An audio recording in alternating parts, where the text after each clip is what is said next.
Hi, we're live. This is Radley Griffin and Mihaela Telecan. We are having low carb chat today. Welcome. Thank you. How are you? I'm well. Thanks for joining. This is becoming a lot of fun for me to really talk about my passion, and I know you feel the same way. So we today want to talk about a peculiar hormone of the body that a lot of people know about, but it's really at the core of our philosophy, our low carb, high fat philosophy. And we want to explain to our viewers more about this hormone. So here we have our hormone, the fat maker. Insulin is the driver of energy in our body, and it is the store and the releaser of fat. So I liken insulin as the fat hormone, much like testosterone is the muscle hormone. And so this is analogy, yes. We are going to really dive in with this today. Great. Dr. Griffin or Radley, would you like to just briefly, for the listeners that don't know you, just tell us what do you do, where you are, and what gets you interested in this particular nutritional approach to healing the body? Well, excellent. I will.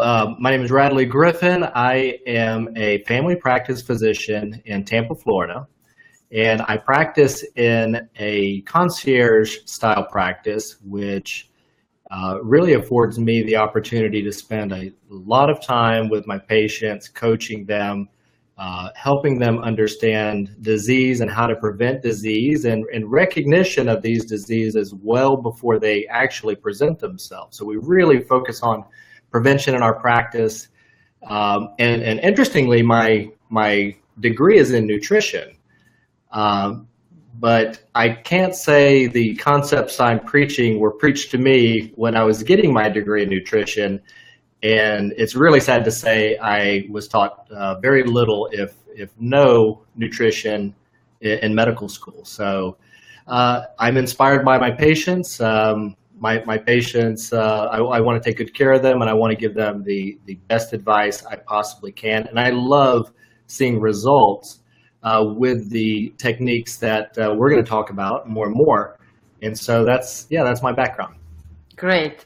Thank you. I appreciate you sharing that with our listeners. And me, I'm a registered dietitian and a health coach.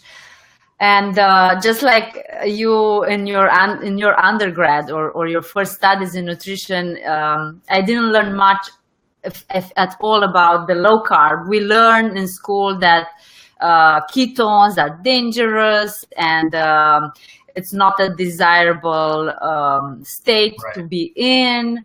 And that's because of the confusion with what happens in an uncontrolled diabetic, where we see this diabetes ketoacidosis. But anyway, so I'm so happy I came across this nutritional therapy because, like you're saying, it has such incredible effect on healing the body, primarily when it comes to reversing chronic diseases that have what we will talk about today, insulin at their root cause. And I feel like it's my life mission to raise awareness to how powerful food is, and we can use it to heal or to slowly kill, and just to empower people with knowledge so they go and take action, to disperse fear, because there's so much fear and confusion when it comes, especially to this approach, the low carb, high fat approach. And it's a lot of confusion in general in the nutrition world. People are confused, are overwhelmed. They don't know exactly what to do. And my message is try to understand how your body works, the role food plays in your health or disease, and then apply it yourself. And see what the results are. And you and I are personally also following this particular way of eating, and that's, aside from what we see on our clients, we feel it. And that's why it's like we can't stop talking about it. Okay, so let's, we took about 5 minutes to introduce ourselves, and I feel this is important for our audience I agree. to understand where we are coming from. So although we are passionate about the science behind, we're just as passionate about implementing it. Absolutely. And making it work for because each individual is different and they go at different paces. But as long as you have the knowledge and the courage to take actions, I think the results are following sooner or later. I agree. Well, let's get into our topic. So really what we want to talk about today is insulin. And I guess what we really want to know is, and explain to our viewers, is how does insulin interact in our body? So let's talk about, what does this hormone do? Why do we need it on a day in and day out basis? I heard a statement from a fellow low-carb physician who made the comment, insulin does three things. It makes us fat, it makes plaque, and it keeps us from dying. so what several extremes there, right? So let's talk a little bit about what insulin does in our body, and we'll go from there. So please explain. So the way I see it is, insulin in itself is not bad.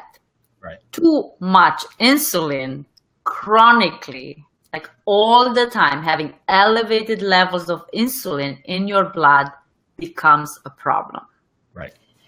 So insulin is a hormone that our body produces naturally in response to consuming foods that are absorbed into the bloodstream as glucose. Right. That's normal and desirable response.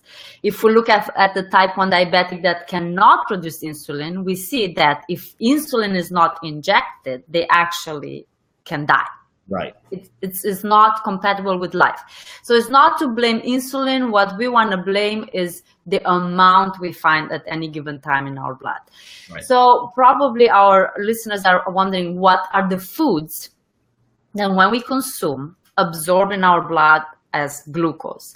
Right. And we have animal foods and plant foods. From animal foods, the only source of rapidly absorbed glucose is actually milk.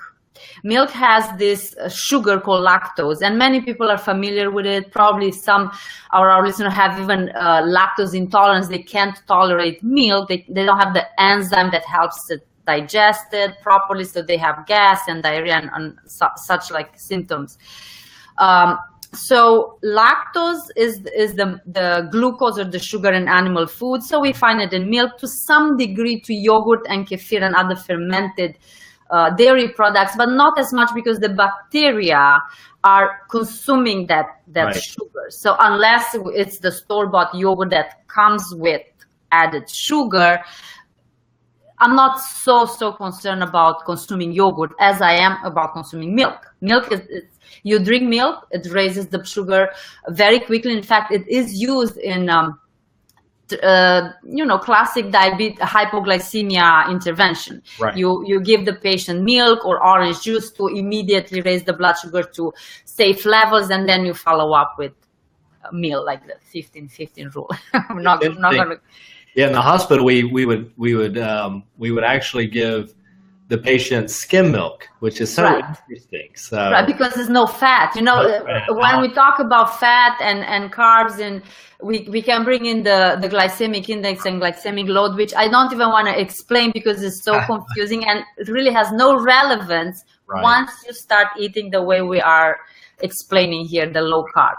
So going back, so from animal foods, we have to worry about milk. Most cheeses are 0 to 1 or 2 grams of carbs, and then we have yogurt, kefir. Now, the bulk of carbohydrates that absorb as sugar comes from plant foods, but not all plant foods are created equal. The way I refer to the plant foods that have the carbohydrates that absorb rapidly as glucose, I call them insulinogenic carbohydrates, because they trigger an immediate and rapid insulin response. And those are carbohydrates that have starches right. in them and sugar. So to explain what starch is, it's like long chains of glucose together. Right.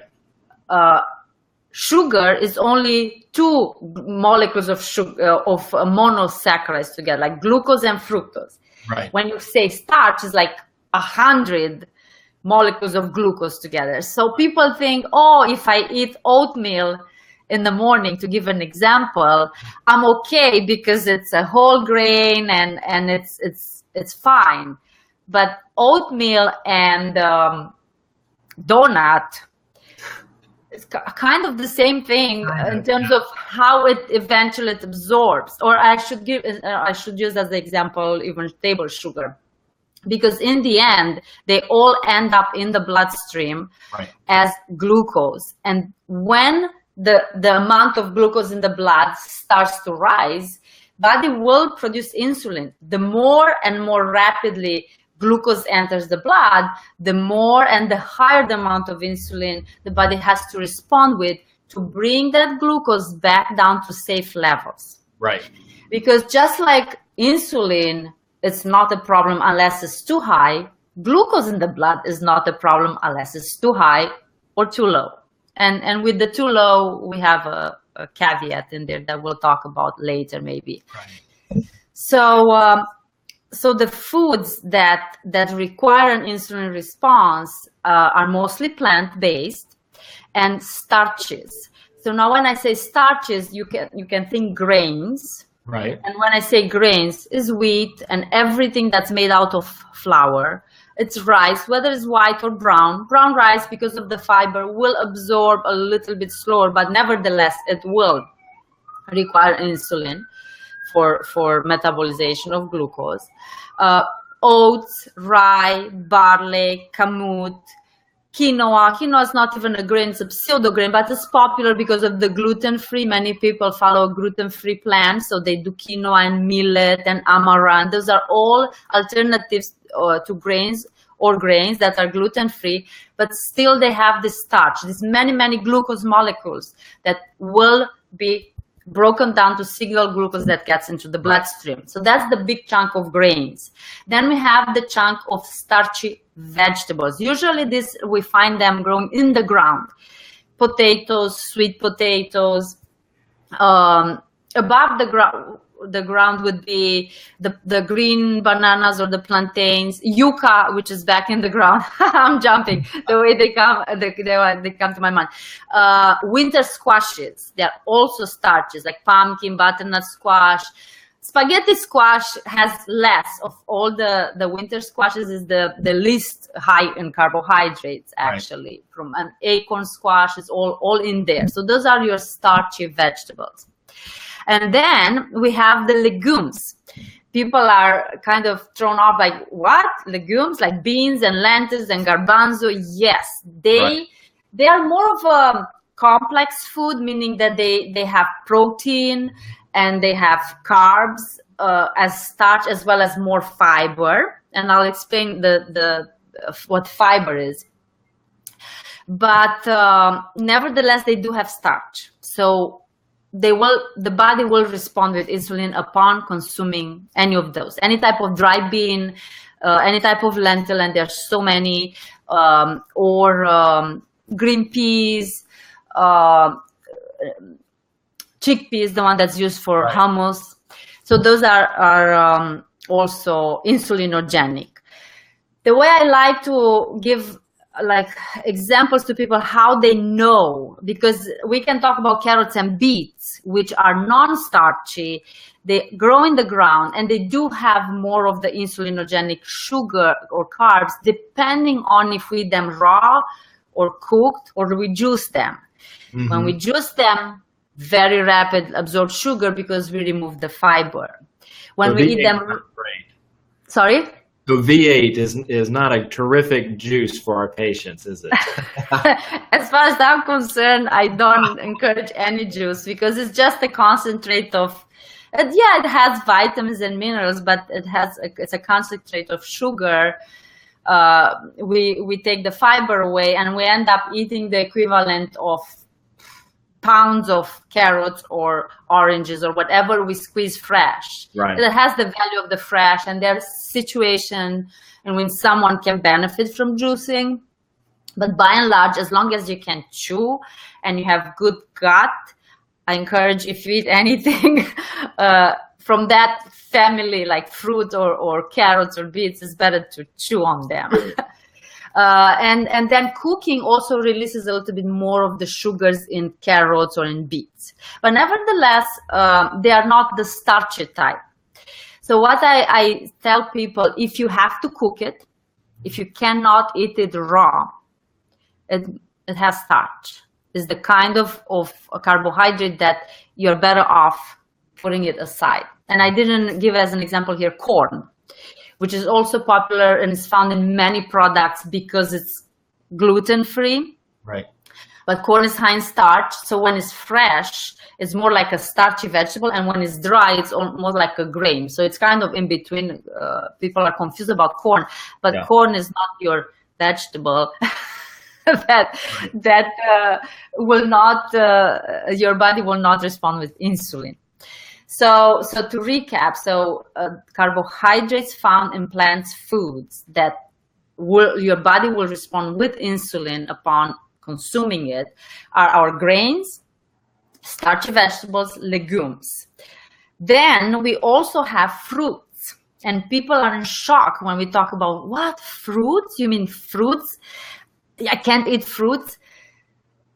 If you need to lose 20 pounds and you are pre-diabetic or diabetic or any of the many other metabolic disorders, you're better off not eating fruit. You may be able to eat berries, small amounts, because they come with more fiber and antioxidants, and they are not messing up with your taste buds, which I want to explain that too.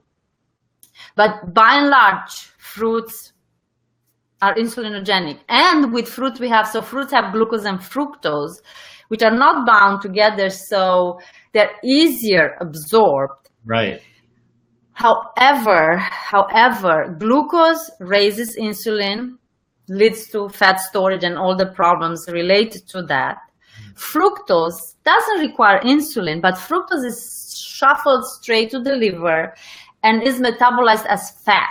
So increases fat deposition in the liver. And why we have a huge problem with fatty liver in this country, aside from the fact that we eat overall way too many carbs, everything, all those processed foods we see in the when we begin to read food labels, they are sweetened with corn syrup or high fructose corn syrup. Right.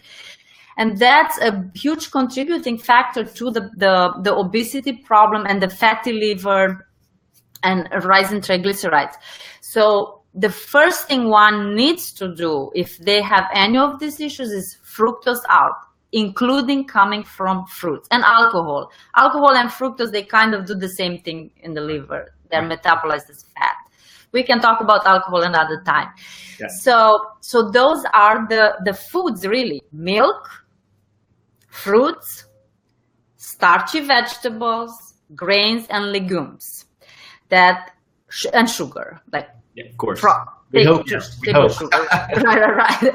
So those are the bulk of the foods. If you are willing and ready to eliminate this from your diet, you will be in shock. First 3 weeks, you will be in shock because you're gonna be craving it and feeling tired and all that. However, you can do it, and it's worth crossing over to the other side.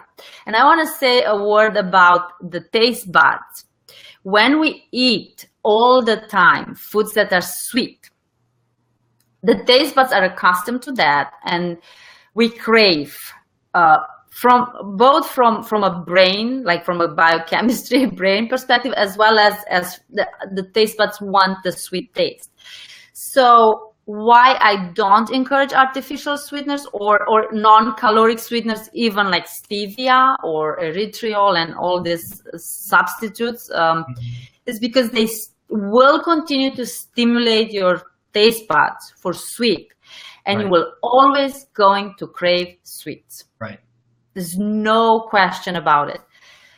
the more you take sugar out, like this high pitch, it's not high pitch, but it's high sugar, and you're just happy with the sweetness that comes from nuts, because nuts have carbohydrates too. I didn't mention that. Like cashews, I eat cashews and I think, oh my gosh, this is so sweet. Or almond butter. But I didn't think that when I was eating a lot of sugar, even though it was sugar coming from fruits. Yeah, I made a low carb dessert with egg yolks and heavy cream and really dark chocolate, which has a little bit of sugar in it. And I feed it to my girls, and they immediately say, "This isn't sweet enough, Daddy." And meanwhile, I'm tasting it, and I'm thinking, this tastes terrific. I know. And once you've eliminated sugar from your palate, you can really experience the same effects, really, that I used to experience from eating cake in such a smaller quantity. So it's definitely that retraining, and I, too, try to encourage our patients to really try to get rid of that sugar substitute as a long-term solution. So I think in summary, we talked about what foods raise insulin. So how do we lower the insulin? I guess we avoid the foods that raise insulin. Which foods don't raise insulin? It's pretty logic, right? Right. If you have too much insulin and the food that triggers it, right. I mean, you have to remove the food, so you lower the insulin. So what's left to eat, right? Right. Well, from the plant foods, we are left with the non-starchy vegetables, the rainbow of vegetables that usually grows above the ground.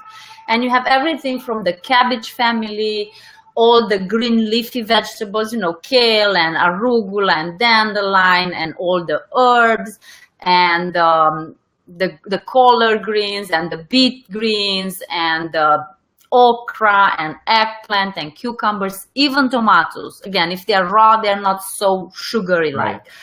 So pretty much it's like a huge variety of vegetables. Most people don't even eat, 10% of it, because most people eat rice and pasta and bread and so very few vegetables. So just eat those vegetables. They have high volume, high water content. They're decent in fiber. They're not as high in fiber as other foods, but nevertheless, they will provide fiber to you. And so that would be the bulk of your plant carbohydrates that are non-insulinogenic. They don't respond with insulin. And we can bring in the term of net carbs because people may be hearing that. So basically what net carbs means, we look at the total, and that's when you read food labels, you look at the total amount of carbohydrates that's listed for that serving in the food that you're looking at. And then you look at fiber. The higher the number for fiber, the better for you, because fiber is it's a carbohydrate, but is non-digestible by human gut. It gets to be digested by the gut flora, the bacteria that live in symbiosis with us. So it's good. It's good for us to have the fiber. But once we remove the fiber, whatever is left from that total carbohydrate would be absorbed as glucose. That's how you have to look at it. So if you have a food that's avocado, I think it's a great example. Because avocado, if you look at the total carbs, for a half avocado, I believe it's about 13 grams of carbs, but 9 of those are fiber. So then if you do the math, you're left with, 2 grams of 2 plus 9? No, 4 grams. Somewhere in there, 3 or 4 grams of net carbs in avocado. So should you be worried about eating an avocado? No, eat the whole thing. It comes with a good fat. The carbs are mostly fiber. It's satiating. It's healthy. By all means, don't take a sliver of avocado. Go with the whole avocado. It's filling. So that's one thing that goes on our plate. Then we have protein. Right. Any animal protein comes without, except for milk, with no carbohydrates. Fish, chicken, beef, pork, eggs, Most cheeses are good. Nuts are a mixed food again. They have some carbs, some have more, some have less, but they come with good fat. They come again with fiber. So nuts are part of a low carb plan, especially walnuts, pecans, macadamia, pine nuts, hemp seeds. Those are kind of the lower carb. Okay. Some are higher in protein, so if a person goes more towards vegetarianism, will pick the higher protein ones, if not the lower protein ones, because too much protein, which we'll talk another time, can become an issue down the road. In the beginning, don't worry about that. In the beginning, I think just focus on removing the carbs and eating to satiety. You don't want to feel hungry. You shouldn't feel hungry. You eat as much as you like and as often as you need to in the transition phase. Your body eventually will regulate hunger and satiety. You will become again in tune with your own body, and once the sugar is out, you are food for thought. We have a question there. You're not going to overeat. Once you begin to burn fat and raise those ketone bodies in the blood, this has an appetite suppress effect. We'll talk more about that. But that's kind of like how we lower insulin. We remove insulinogenic carbs. We eat our carbohydrates mainly from plant, non-starchy vegetables. Protein to satiety, and fat, drench in fat. I know that's the hard concept to get around. We'll talk about that next time, maybe. You know, what's interesting is that we want to talk about, does insulin affect everyone the same? And too often I have some patients in my practice who want to shed pounds, and they're frustrated through life because they sit across from their contemporaries at the school lunch, and then at business as they later in life, and at dinners, so on and so forth. And they feel like, I don't eat anything. And I see a thin person across the restaurant and they are just gorging themselves on carbohydrates or a meal or whatever, and they remain thin. I remain heavy. And you can imagine the frustration there. And so I think one of the things we really want to help our patient understand is that when we're talking about their individual bodies, it's their body, and it's how their bodies are interacting with insulin. And the way insulin interacts in my body is different than your body, is different than someone else's body. And often I use the analogy of I always use Arnold Schwarzenegger, right? So he is just a specimen of a human, and I often say, if you can imagine Arnold in his home country and two of his peers next to him, and you fed them the same, and they both lifted the same amount of weight, you would expect them to look the same, right? No. It is Arnold's exclusive interaction, his tissues with his testosterone, that makes him a magnificent specimen from a muscle perspective. Yeah. Unfortunately, we have magnificent specimens as we interact with insulin. And I think that's why people feel and how people can become morbidly obese, in a sense that their insulin just is extremely interactive with their tissues. If Arnold is good at making muscle, certain people are extremely good at making fat. I wanted to point out that we want people to understand that insulin is not created equal in our bodies, and we interact with that in a different way. Did you have any further on that? I agree with that. This concept of carbohydrate tolerance, it's very individual. Each one of us, it's a unique being. And it's like the study of one. We know by and large this works for most people, but then when you take each individual, we have the variation within the individual. That's why it's so difficult to say, eat, 20 grams or 30 grams. Yeah, for most people works, but you have to find what is your carbohydrate tolerance, what's your unique insulin response to food. And there are people that are very well adapted at consuming large amounts of carbohydrates, respond adequate with insulin, and they don't put weight on. And it's not only the insulin, because we have to look at, like you said, testosterone and all sex hormones, thyroid, adrenals. It's a body is not one thing. It's a right. it's a web of hormones and enzymes. And I think the longer one has been dieting and trying kind of the wrong way to lose weight, with caloric restriction or low fat, or it messes up the metabolism, so it can take years Yeah. for the body to recover. The way I try to present this to people is think about the health benefits, because I do have, even to this point, I have ladies in their 60 plus where they just cannot get to that ideal number they want, even if it's just, 7 pounds that we are off. And I keep trying to stress, do not worry about the number. How do you feel? How has been your life for the past 3 years since you've been doing this? You're free of asthma, you're free of this, free of that. You have the energy of a, 20-year younger person. So I think that's the bigger picture. That's the bigger benefit. And some people just have a set weight where the body's comfortable at being. Sure. So we just have to accept each one's unique biology and just keep in mind the bigger goal: health and energy and functionality. That is such a great point, because too often people feel like they have this endpoint in their mind, and it's typically a number or a size.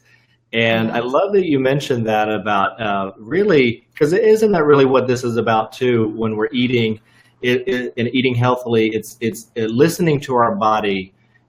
It's when our body is craving a steak, we have a steak, but otherwise we probably maybe not overeat on things like red meat. We learn how to listen to our body when we feel satisfied. And I love that you mentioned, let's start understanding what feeling good feels like, and start to revel in that, and let that be the new norm, not this figure that can sometimes be really challenging to achieve. That's really great. And it's not to say that there are people that they look overweight, but they are fit and they are healthy. And if we look at art from Michelangelo's days, women were voluptuous. Sure. Now, even what media portrays as the perfect woman's body and the Barbie dolls, which I feel like burning them all. It's crazy. You're right. Who can have that body? There are very few women or people that genetically are slender. Most people have, as long as it's subcutaneous fat, the visceral fat, that's the one that is inside the abdomen, that's more inflammatory, is low. Hey, some body types are more flashy, voluptuous, whatever we want to call it. Embrace it, love it, because when you stress about it, you just add to the problem. Cortisol goes up and doesn't help. No, I agree. Well, let's have one more topic. So we're talking about insulin. We talk about the foods that raise it, what it does in our body, and as you mentioned, let's not completely demonize a hormone that is required for our existence. Let's talk about the overabundance of insulin, and really how I think we both feel that this is the driver of most modern diseases, and we see that in a form of something called insulin resistance. So can you speak a little bit about that, and then we'll conclude? So it's like a progression of things. So the body responds with insulin when we consume insulinogenic foods. The more of this we eat, and the more often, like tied to each other, the more we are going to have elevated levels of insulin in our blood to maintain glucose levels normal. So in other words, if we were to check the blood sugar of a person that's 10 years away from his diagnosis with diabetes, we will see normal blood sugar levels, but because we are not checking the insulin, we don't know that insulin is actually high. It's called hyperinsulinemia. And the more we have this elevated, chronically elevated levels of insulin in our blood, the more the body becomes resistant to the effect of insulin. Insulin resistance is a very complicated to grasp topic and to talk about it. It's intricate. It's not just simple. Insulin grabs the sugar, puts in the cell. It's a complicated mechanism. But what we know is that the more insulin we have in our blood, the more the body becomes more resistant at its action. That's the term, insulin resistant. And each cell of the body responds, or in each tissue of the body, insulin resistance manifests differently. Right. That's what I'm trying to say. So it's not a clear picture, but what we know is reducing the levels of insulin can allow the body to become again sensitive to the action of insulin. Right.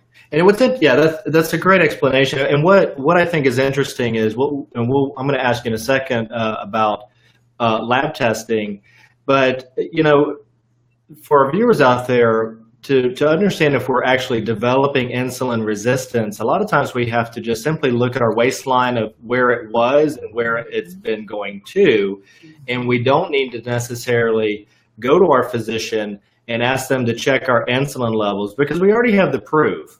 So if my waist has grown 4 inches since high school, I always try to get my patients back to their high school waistline or military waistline. I like that. And they say, oh, I could never do that. And I encourage them that they absolutely can.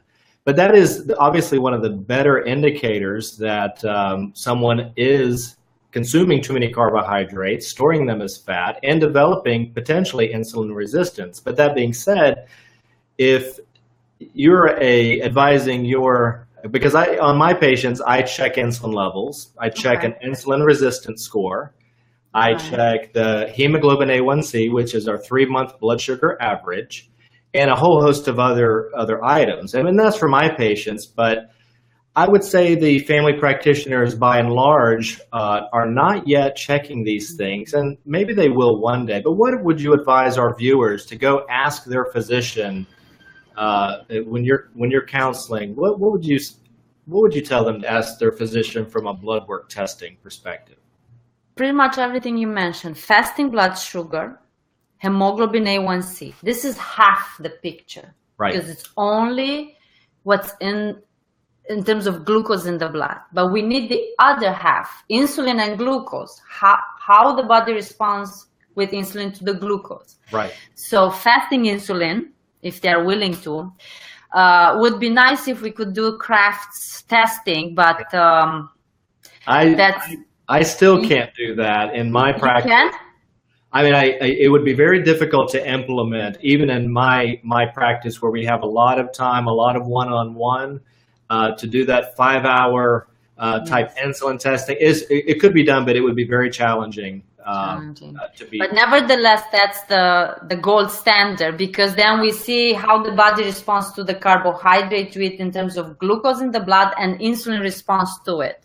And that's like detecting super early diabetes. But nevertheless, even if we have fasting blood glucose, hemoglobin A1C, fasting insulin, we get a good picture of glycemic control. And then I like to look at triglycerides. Absolutely. Because elevated triglycerides are a direct indication of carbohydrate intolerance. You need way too more carbs than what you can metabolize. So the excess will be converted into fat. It's the de novo fat synthesis, lipogenesis. So that's a good marker. If we think to go deeper into lipid panels, I like the particle size, of course, because that's a better representation to what's going on again in cardiometabolic health. And then if we talk about more inflammation, homocysteine, highly sensitive CR, I mean, there are other tests. But in terms of glycemic control, I'm happy if I can get at least this. Triglycerides, I really want to see, because it's all tied together. Right. Well, this is really great, and I think we're running here on, let's see, probably trying 5 minutes. Yeah. What I'd like to do is open up. If we have a few viewers here, let's see if we can have any questions from our viewers. If not, if you're watching this after the fact, just please post on the comment section, and we will answer your questions as they come in. And so I think really here, if we're waiting for some questions here, we really want really 3 takeaways for our viewers. So we want to understand first that, number one, insulin controls our fat storage and release in our body And obviously, if we have an abundance of fat storage and we have a very difficult time releasing our fat as fuel, we probably have an insulin problem or eating too many insulin quantity problem, as you so eloquently explained. We know that insulin rises after eating these starchy carbohydrates, which you really went over nicely. Not all foods will raise it as briskly as sugar, of course. We know that fats do not raise insulin at all, and protein may, but we're not really worried about that in the beginning. So insulin is rises after eating carbs. And then, of course, if we continue to expose ourselves to massive glucose consumption, our insulin will respond in a very massive way over a long period of time. We will develop a problem called insulin resistance. And this is obviously the major thing we're trying to cure. I think you mentioned Dr. Kraft. Right. Dr. Kraft is the one who really helped our modern physicians understand how insulin plays a role in the development of diabetes and prediabetes and heart disease. He estimated upward of 75% of the population has a problem of insulin resistance somewhere along the spectrum. So 3 out of 4 of us, at least, has this problem somewhere. We're somewhere along that spectrum. I was along that spectrum. Hopefully, I'm off of that now. And so this really, if you really think about it, it does involve everyone. And if it doesn't involve them, they're doing something right, or they're not there yet. But it affects us all. I would like to say that as we age, we become more insulin resistant. So if you are 20 and you tolerate, 300 grams of carbs a day, it doesn't mean that down the road you will be able to do the same when you are 40 or 50. So we have to take into account age and activity level and many other factors. But yes, I think we covered this topic pretty well. And I hope our audience, our listeners or viewers can go home and know, okay, this is what I need to focus on. Right. Let me take this out. And I have a structure, the way I encourage people to do it. They can take one at a time, like give yourself 1 week per sugar, 1 week to eliminate sugar, 1 week to eliminate sugar and milk together, 1 week to eliminate grains, 1 week starchy vegetables, 1 week legumes. Fruits I keep all the way to the end, because if you don't eat sugar and you want something sweet, okay, have a fruit. Yeah. But eventually that will go out. So it's a transition. But if someone is the cold turkey person, they can do it all in 1 week. That's my strategy. I'm not as nice as you. I say rip off the Band-Aid and I know it's I give options, because not the key is to succeed, to get there. But I'm the same overnight. Yeah. If that's what it takes, that's the easiest to me. I think we're getting better and better at our conversations here. So this has been really great, very educational for me to listen to you, to listen to a dietitian explain. I think techniques. I love it. I'll share it with my patients. And thank you so much. And our viewers, please, if you have any topics you'd like us to touch on, please post them, and we'd like to continue these conversations on a weekly basis. I would like to invite our viewers, if they didn't follow my work, to go to my blog. I have a bunch of recipes. If they look for the search word recipe under the blog, the search will give them all the recipes, and they are, I would say, 99% grain-free. Maybe I have a quinoa recipe in there because for variety. And I have a 1 week menu, low carb menu. I'm going to post the link. And what is the video? And your website again? It's healingwithfoods.org or mihaelatelecan.com. They are both going the same place. I will come and post a link. Yes, healingwithfoods.org. Okay, and I'll put the link to the done for you 1 week low carb menu. So if they don't want to think, they just follow. We like that a lot. Well, this has been really great. Thank you so much for taking the time. And hopefully we'll see everybody next week. Yes. Have a great one, everybody. Bye.